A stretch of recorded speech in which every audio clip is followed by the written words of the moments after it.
The authority of the ancient dragons shall soon be yours once more, O Hydro Dragon Sovereign. And this is the face you make.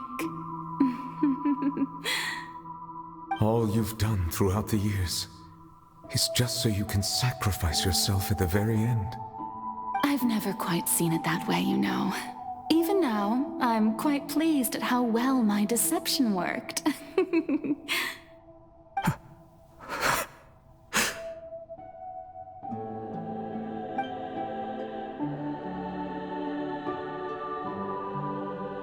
Hydro Dragon, don't cry. I must say, had it been within my rights, I would have loved to judge the heavenly principles themselves. Were they not guilty of essentially the same crime? Egeria stole the power of the primordial sea, and the heavenly principles stole the power you ancient dragons possessed. I, for my part, am the god of justice. And is it not just that your original powers should be returned to you? Speaking of justice, I have always believed that justice lies in the process of pursuing human existence itself. So, if the theft of the primordial sea's might was Fontaine's original sin, then, leaving matters of procedural right and wrong aside, the descent of the Fontainians as humans and their right to exist in this world would be Fontaine's original justice. In other words, existence was Egeria's justice, and to me, justice is the continuation of that existence. Defying the prophecy and ensuring that Fontaine's people shall live on, that should be the justice enthroned over all others. At this point, we, whether it be myself or all other Fontainians, have shouldered the burden of this sin for far too long. Iudex Nervillet, the highest judge in our land, when you regain your full power as an elemental sovereign, what verdict shall you pass upon us? So when I was invited to the court of Fontaine to serve as Iudex, I see now that that was your idea too. At last, I now understand the true purpose behind this position. In the beginning, I was uninterested in human existence. But these 5 centuries of living alongside them have gradually brought about mutual understanding between us.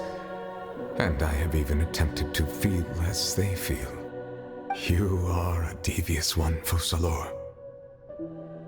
Things being as they are, surely you know that I could never declare them to be guilty.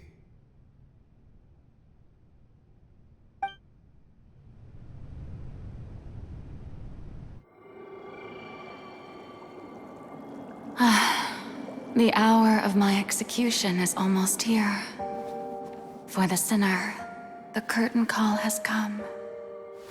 I know I may not sound it, but faced with death, I find myself a little afraid. Perhaps this is one thing both gods and humans have in common.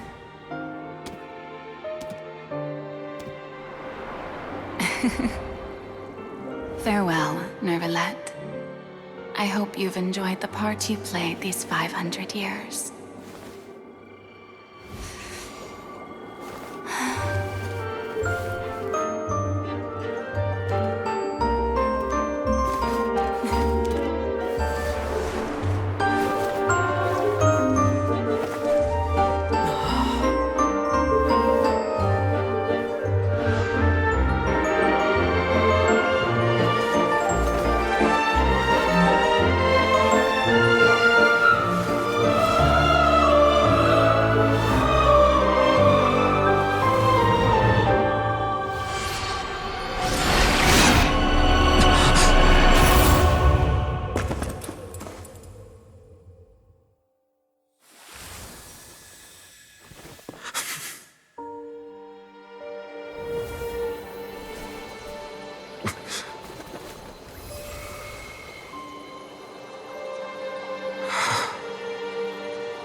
Judex Nuvelet, hereby declare,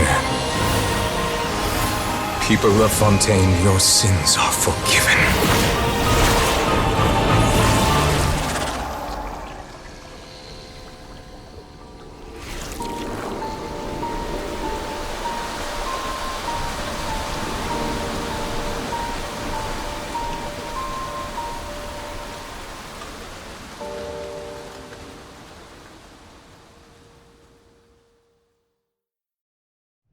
I'll remind you again.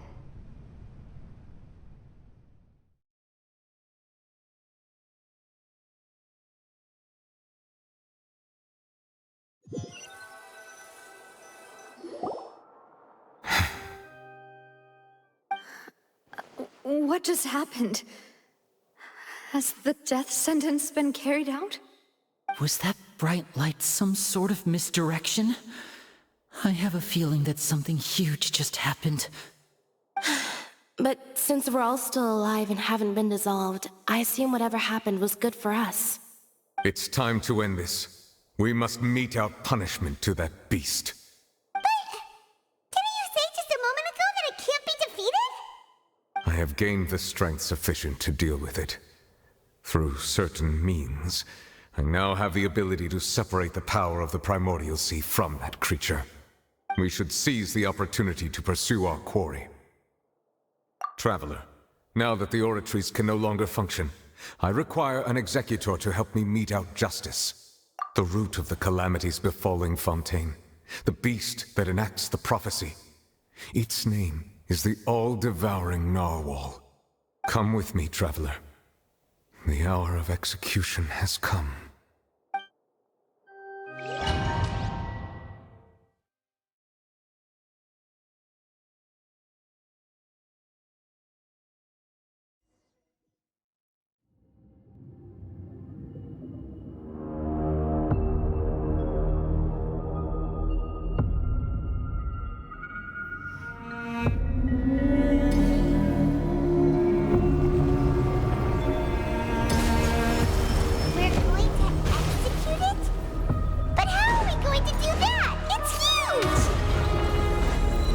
Done my best to separate the power of the Primordial Sea from the whale.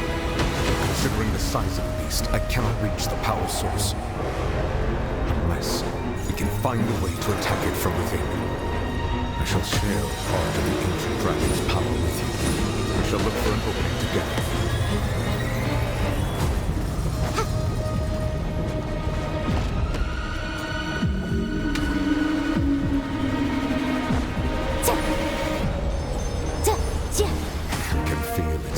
Turning into hostility.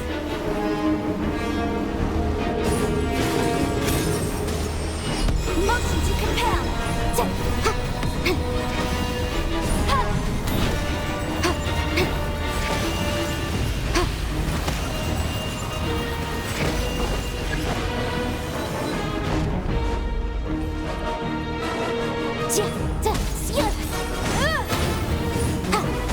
The all-devouring Narwhal cannot resist its instinct to devour.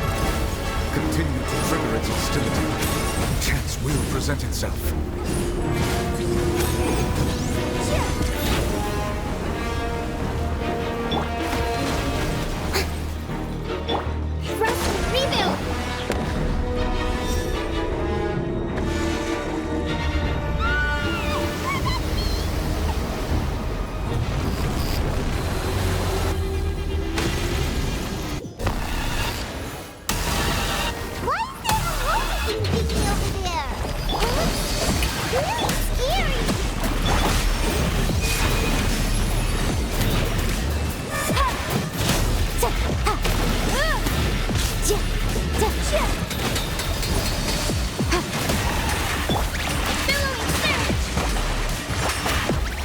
I have granted you my protection. Do not fear. Seize the moment and use my power to suppress its root from within.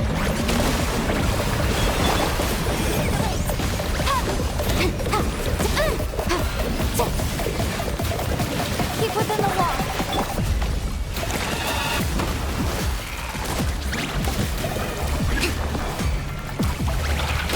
Allow me. Over here.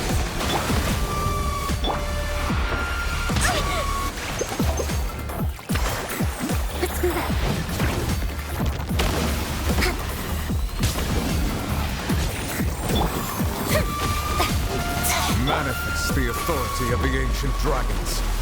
Witness the might of the primordial sea.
Thanks for helping with the cleanup.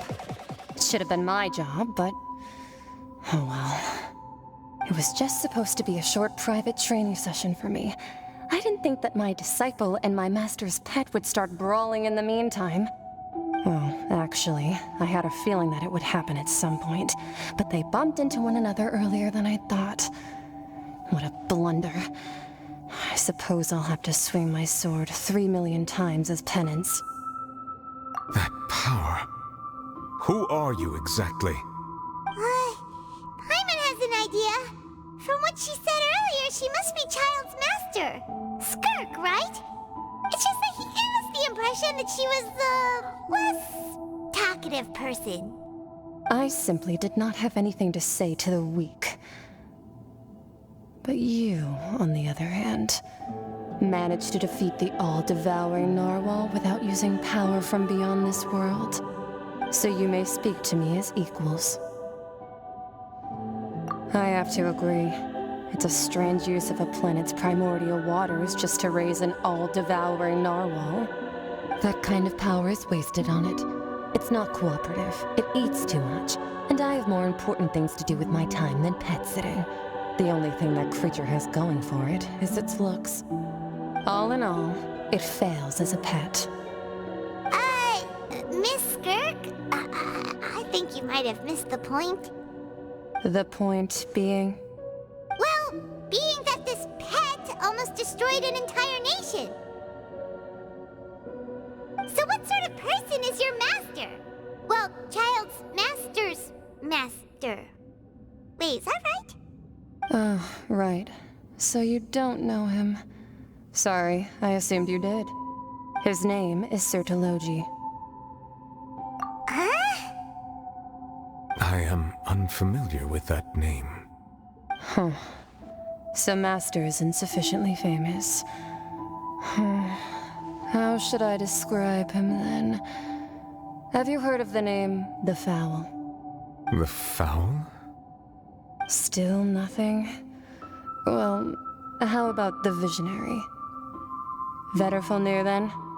Or Gold Rhindaughter? Ooh, that one we've heard.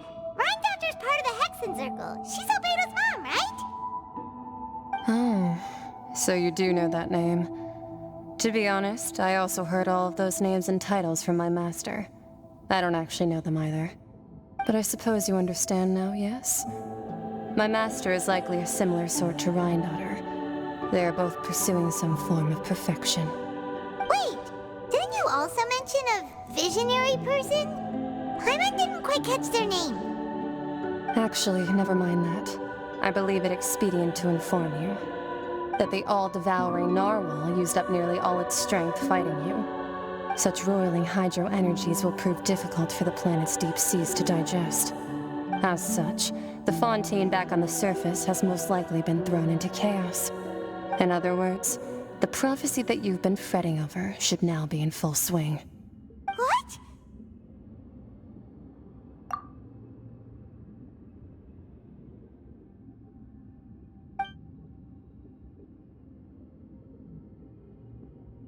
Not to worry. Focalor has already managed to deceive the heavenly principles.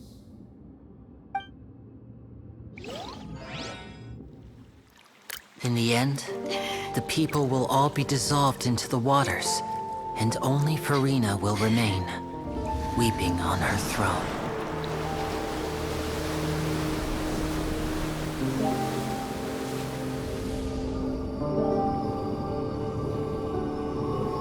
Only then will the sins of the people of Fontaine be washed away.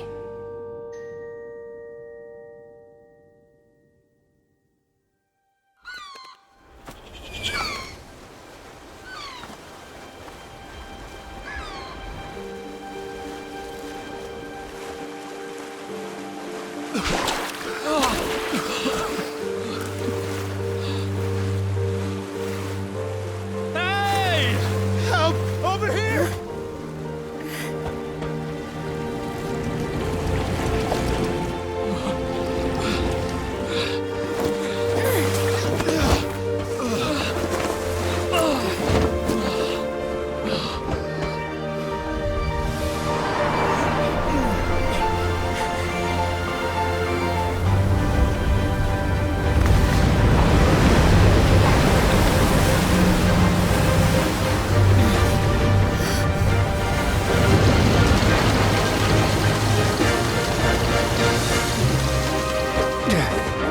All hands, initiate emergency rescue!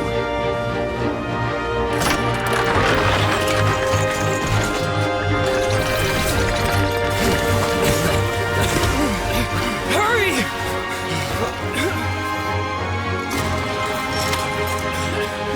Hey, lend a hand!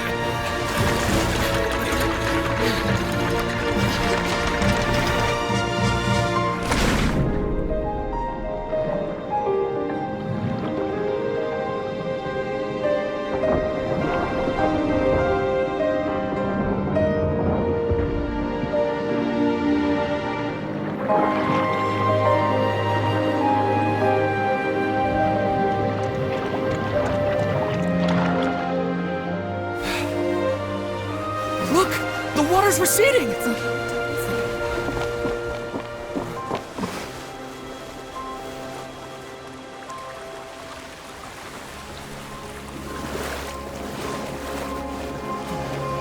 a miracle! Water's receding. We didn't dissolve. The prophecy was wrong! The prophecy was wrong!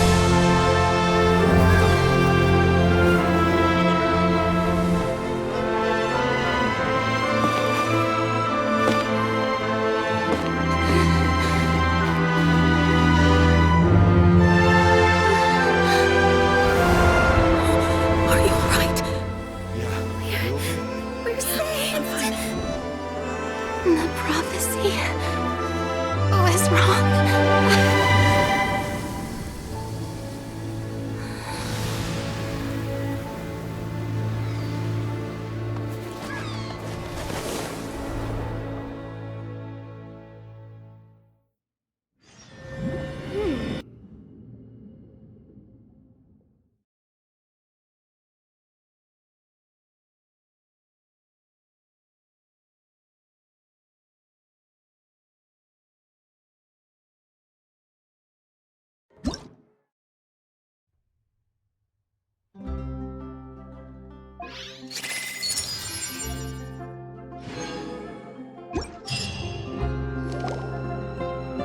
The Soul Renewed!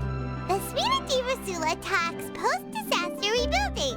I recently visited Poisson to meet with Miss Navia, spokesperson of the Spirit de Rasula, and we spoke about Poisson's present and future.